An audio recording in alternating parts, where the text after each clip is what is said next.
Assalamualaikum warahmatullahi wabarakatuh.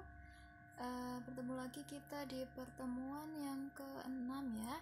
Kita hari ini akan belajar mengenai matriks dan operasinya. Oke.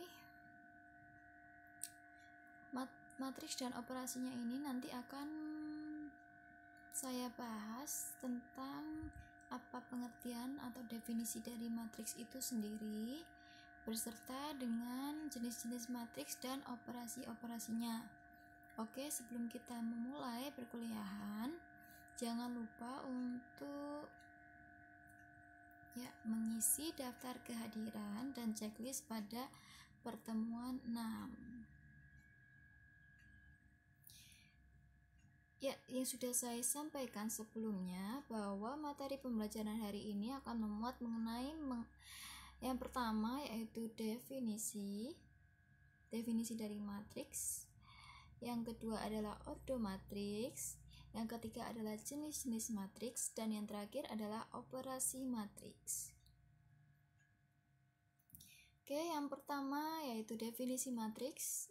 Ada yang masih ingat matriks itu apa?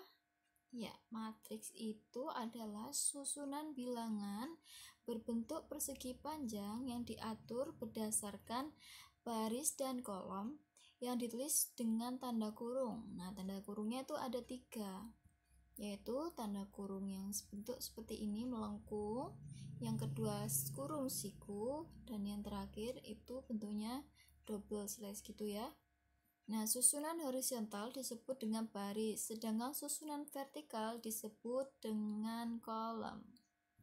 Nah, ini adalah bentuk umum dari matriksnya, yang baris. Nah, ini yang baris itu ada di sini ya, baris. Ini adalah baris, sedangkan kalau kolom ada di sini. Ini adalah kolom pertama, kolom kedua, dan ini kolom terakhir. Nah, pembacaannya AMN adalah elemen atau unsur matriks yang terletak pada baris ke M dan kolom ke N. Jadi baris itu diletakkan di yang pertama. Jadi AMN berarti M-nya jelas adalah baris, kolomnya adalah N. Sedangkan kalau misalkan saya punya misalkan saya punya A32, maka unsur matriks tersebut ada di baris 2 dan ada di baris 3 dan ada di kolom 2. Baris 3, kolom 2. Oke. Tata penulisannya adalah menggunakan huruf besar kalau matriks itu ya. Kalau unsurnya itu boleh menggunakan huruf kecil. Kalau misalkan matriks A gitu, berarti kita gunakan huruf ini. Kalau unsurnya kita gunakan huruf kecil. Oke, kita next. Ini adalah contoh. Misalkan saya beri matriks ya. Matriksnya A seperti ini. Berarti ini berapa baris dan kolomnya? Oke, ini baris dan kolom. Barisnya ada berapa? 1, 2, 3. Maka barisnya ada 3. Kolomnya ada berapa? 1, 2, 3, 4, 5. 1, 2, 3, 4, 5. Maka kolomnya ada 5. Maka matriks A itu adalah matriks dengan barisnya 3 dan kolomnya 5. Nah, ini sudah ada pertanyaan, banyaknya baris berapa? Ada 3. Banyaknya kolom ada 5. Lalu elemen baris ke-1. Elemen baris ke-1 ini adalah baris ke-1 ya. Ini maka 1, 4, 6, 3, 8. Lalu elemen kolom ketiga ini adalah 1, 2, 3. Maka ini yang ketiga 6, 9, 7. Lalu A34 ya. A34 berarti apa? Unsur matriks A ada di baris 3, kolom 4. Maka baris 3, kolom 4 yang mana? Baris 3. Baris 3 itu adalah yang ini ya, yang di bawah ini. Lalu kolomnya kolom 4, maka ini. Yang 5 ini ya. Sama juga yang F, A-nya itu ada di baris pertama kolom 3, maka hasilnya adalah 6. Ya, lalu selanjutnya adalah ordo matriks. Untuk ordo matriks ya, itu adalah merupakan banyaknya baris dan kolom. Nah, yang saya sebutkan tadi sudah saya sebutkan ya tadi sebelumnya. Contohnya yang ada di sebelumnya ini adalah A-nya 3 kali 5. Nah, ini merupakan 3 kali 5 ini merupakan ordonya. Nah, di sini disimbolkan dengan A M kali N. Artinya matriks berordo M kali N, yaitu banyaknya baris M buah dan banyaknya kolom N buah. Contohnya bisa dilihat di samping ya. Contohnya P itu diberikan matriks P seperti ini dan Q seperti ini, maka ordo matriks P ada berapa? Barisnya ada 2, kolomnya ada 5. Kolomnya 1, 2, 3, 4, ada 4. Nah, maka seharusnya di sini adalah P2 dikali 4 ya.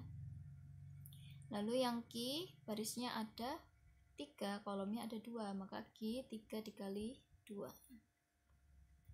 Oke, jenis-jenis matriks. Di sini ada jenis matriks ada 10. Ada matriks 0, ada matriks baris, ada matriks kolom, matriks persegi, matriks diagonal, dan seterusnya. Kita bahas satu persatu ya. Untuk matriks 0 itu dia setiap elemennya adalah 0. Contohnya nih, AB semua elemennya 0 ya. Itu disebut matriks 0. Lalu untuk matriks baris yang punya satu baris. Nah, ini sudah jelas ya, barisnya 1, kolomnya ada berapa? Yang A kolomnya ada 3, yang B barisnya 1, kolomnya ada 4. Kalau matriks kolom berarti kolomnya yang ada 1. Nih, cuma 1 kolom ya. Matriks persegi adalah matriks yang jumlah baris dan kolomnya sama. Ordo matriks N kali N sering disingkat dengan N saja. Jadi misalkan ini kan ordonya 2 kali 2 ya. Barisnya 2, kolomnya 2, maka disebut KN aja gitu penulisannya. Lalu yang L ini 3 kali 3. Matriks diagonal itu adalah matriks persegi yang semua elemennya 0 kecuali elemen diagonal utama. Nah, diagonal utama itu yang ini. Nah, yang ini ya diagonal utama. Tuh, selain itu dia 0. Lalu matriks identitas, dia matriks persegi yang semua elemen diagonal utamanya 1 dan elemen lainnya 0. Jadi diagonal utama sama seperti tadi. Ini bedanya di sini kalau identitas ya dia 1 semua yang ada diagonal utamanya. Next, matriks skalar.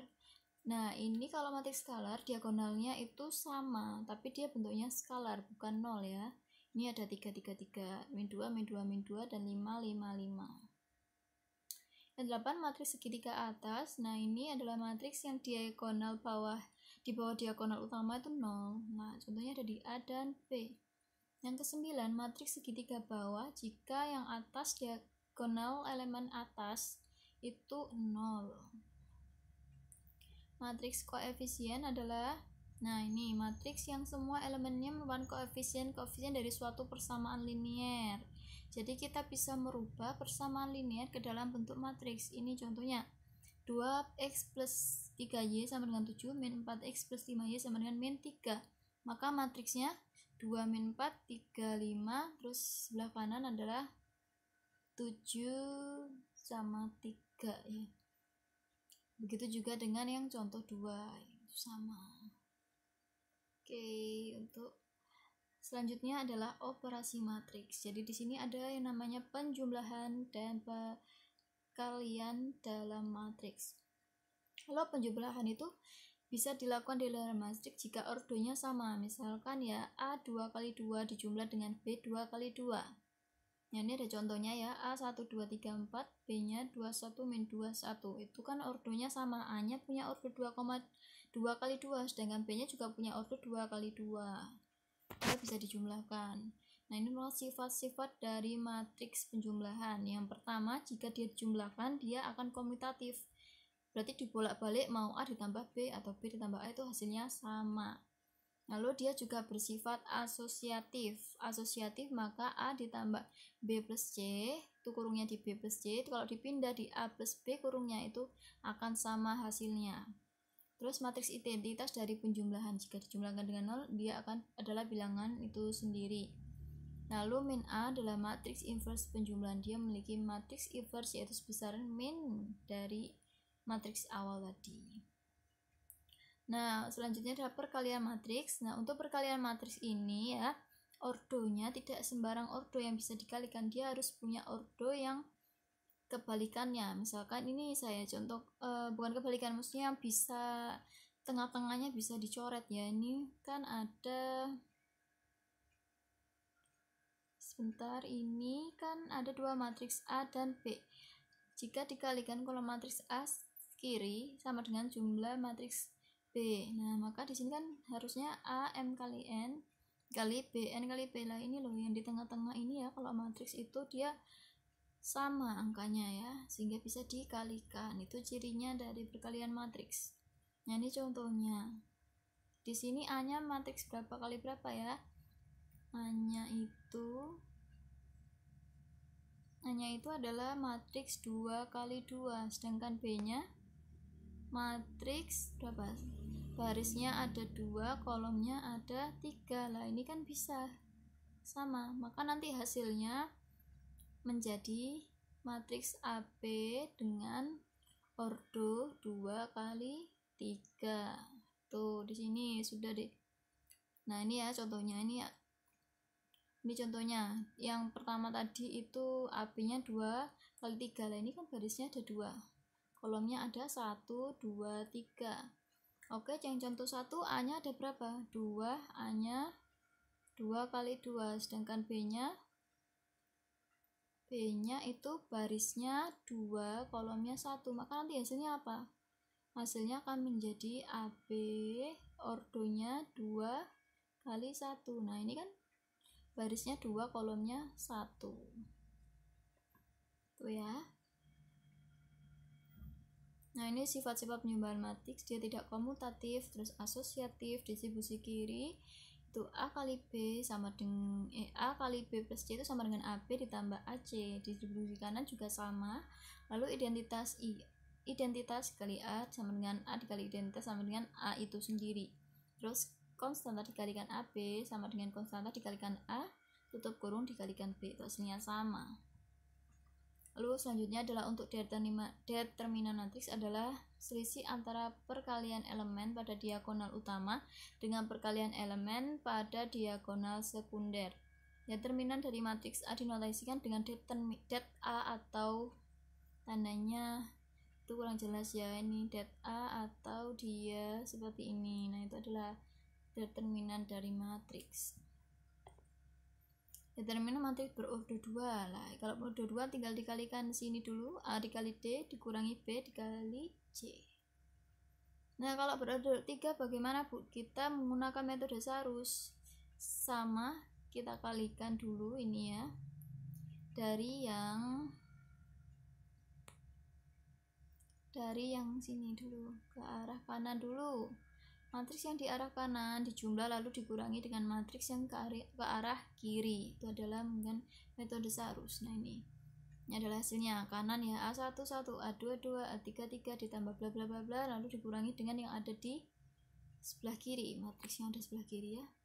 Ini adalah contohnya. Lalu kita lanjut ke adjoint matriks ya. Adjoint suatu matriks persegi itu matriks A adalah A B C D, maka adjointnya kita pindahkan pertama, langkah pertama adalah kita pindahkan ini diagonal yang ini AD itu ya, D jadi A terus A jadi D. Yang kedua kita cek diagonal yang B dan C itu ditambahkan minus. Itu sudah dapat lihat di contohnya ya. Oke, selanjutnya untuk inverse matrix. Kalau inverse matrix ordo 2 kali 2 itu adalah rumusnya superdeterminan. Ini kan determinan ya. Superdeterminan dikalikan dengan adjoint matrix. Tadi itu adalah inverse dari ordo 2 kali 2. Nah, kalau inverse 3 kali 3, nah ini kita menggunakan Sarus dan menggunakan minor cofactor. Ini rumusnya ya. Nah, terus ini contohnya, misalnya ada matriks 3 kali 3 seperti ini. Pertama kita cari kofaktor dulu, kita cari kofaktornya. Bagaimana aku cara memperoleh kofaktor? Nah ini ya. Yang pertama ini kan ada di baris ada di baris 1 kolom 1, maka unsur matriksnya A11, maka kita tutup yang ada A11 ini, kita tutup, jangan dilihat. Nah ini makanya yang bisa terlihat adalah 11 dan 22 ya. Cara yang sama juga seperti itu, dengan cara yang sama di sebelah-sebelahnya. Untuk yang A, misalkan A di baris 1 kolom 2, berarti yang sebentar ini belum. Nah ini ya, A baris 1 kolom 2, maka ini ditutup semua, maka kita peroleh 2162 gitu ya. Itu ya cara cari kofaktor. Nah ini kan nanti digabungkan. Lalu yang kedua cari adjoin tinggal dipindah saja, lalu cari determinannya pakai cara Sarus tadi. Setelah kita peroleh, maka kita substitusikan, kita peroleh A inverse-nya adalah sebagai berikut. Oke, sekian untuk pertemuan hari ini. Sampai ketemu lagi di pertemuan minggu depan. Semoga hari ini ilmunya bisa bermanfaat ya. Jika ada pertanyaan bisa didiskusikan di WhatsApp group. Oke, saya akhiri perkuliahan hari ini. Saya ucapkan terima kasih. Wassalamualaikum warahmatullahi wabarakatuh.